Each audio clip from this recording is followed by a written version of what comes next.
Scene 2, my true barbarian tale, my first day on the movie set. After lunch with Arnold and Milius, we got up and we turned the corner into this plethora of activity going on. It was a climbing tower, and Arnold, Jerry Lopez, and Sandal were for the next 3 days climbing this tower and jumping off to do that scene of them going up to the top of the tower, being roped in with a guy wire underneath their butt. You'll see it in the movie if you see them climbing the tower. They do have this thin wire helping them as a safety for them for not falling. I hear Italian being spoken, and here's this pretty 25-year-old lady named Raffaella di Laurentiis speaking this lyrical Italian, because I'm in Spain and she's Italian and I'm an American. I just never heard languages like this before very much. So I was introduced to Raffaella, and she greeted me so graciously, like she knew I was valuable. If somebody like Sandal said, hire this guy, and that Milius said, this guy has helped me. In fact, he told me I could not have arrived at a better time because he was sick. The 12-hour days of filming required him to sit in that director's chair, do all this, and he now could look forward to getting massages by me, by the director's chair, and his apartment. So now I'm left alone. There's all this activity going on, the filming, the crew is working away with lighting, etc. So I disappeared out of the way and I walked in to the interior of the barbarian king's castle. It was dimly lit. It's where the big throne was. It was where these candles are this thick. It was where the fake timber were like 4 feet wide, lashed with this huge ropes. I walked in there and I was stunned because I love that kind of woodsy, barbaric kingdom kind of architecture. And then I turned the corner into even a more darkened out room, and it had like a 15-foot fireplace for hanging a deer to cook. And on the walls were spears and axes, and this is where the warriors met. And it was so cool to be in there. I was all alone, and it was dimly lit. And I hear the activity in the other room, other space, and I'm all alone, and I'm thinking, Crom loves me. I could not believe, I believed it, Crom being that God that Arnold would pray to. And he just was this creature that supposedly didn't care about you very much. But I felt his guidance in that sense, that I am in this interior of a warrior room, and I made it. I'm hired. I'm in this movie. I knew I was going to be in this movie. I had years of experience of reading the comic books, reading the books. Had met Arnold years before and became his friend, but now I'm really in the movie. First day. So that evening, I go to the hotel where it's housed the cast and crew, and I'm sitting in the lobby, and I'm writing a letter to my girlfriend saying, I made it. You know, she lived in Aspen, and she was waiting to hear from me to see if I was going to be hired or not. So I'm writing this letter. I'm in the lobby.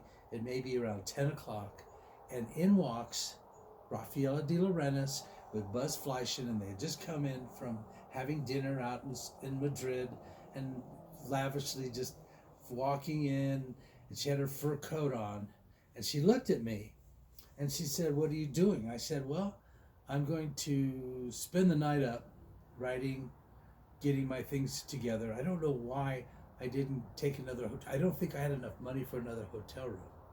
So she looked at me and she said, come with me. She leads me into the office of the Conan the Barbarian movie. And in the office was a couch that had no sheets. It was you folded it out. She says, here is this bed.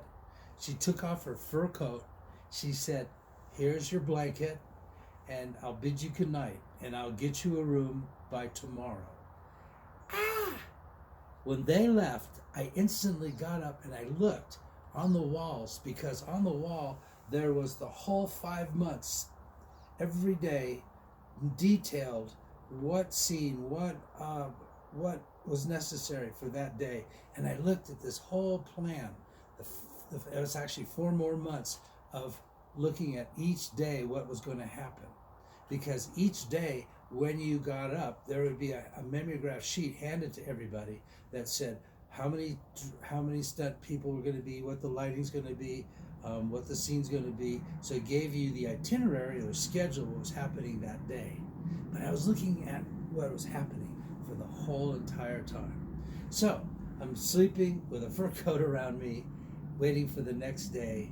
And the next day, I get this room and I meet Merkel. I forget his full name, but Merkel was the production photographer. He was hired by Milius. He's one of the top surf photographers, like top 5 in the world. And he was on the set filming these barbarian photos, getting photos, etc. And he didn't want to be there anymore. He wanted to be in Tahiti filming windsurfing in Tahiti. He'd rather be there than on barbarian sets. So because he left, I got his place to stay.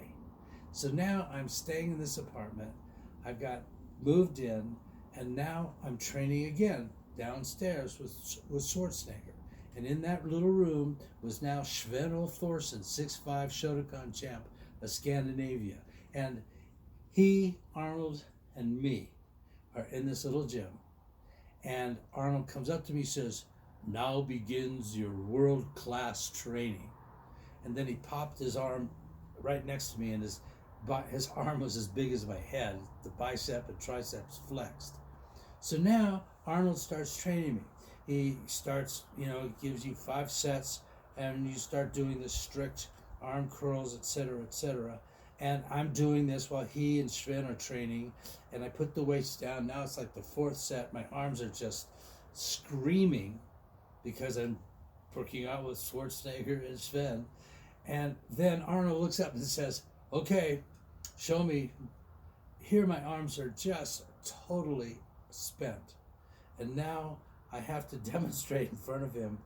And I'm lifting the weights, and all of a sudden, one of the weights falls off. Because, my arms were cooked. So, then, because of my arms being in pain so much, I went to the side of the gym, and I started doing roundhouse kicks just to get my arms, enough of my arms, and start doing these roundhouse kicks. And Sven, 6'5", 280, comes up to me, and he is trained. He's a Shotokan champ of Scandinavia, like 3 years in a row, and 3rd in Europe. And he comes up to me, and he's thick, and he says, "Don't do all this round stuff." He says, "You come straight in." So I'm looking at this guy that's like a bulldozer telling me, scrapping me, that I can't do these round kicks, and the other reason was, when you train, you have to focus in on that muscle and stay with that muscle until you've done it, and then go on. So this was the first lessons that I'm starting to learn while I'm working out with Arnold and Sven. This concludes this little session. I'll be back for more Barbarian Tales. And this is all to all you barbarians and to all you Viking princesses that fell in love with the movie, maybe saw it when they were 7 and it influenced them, that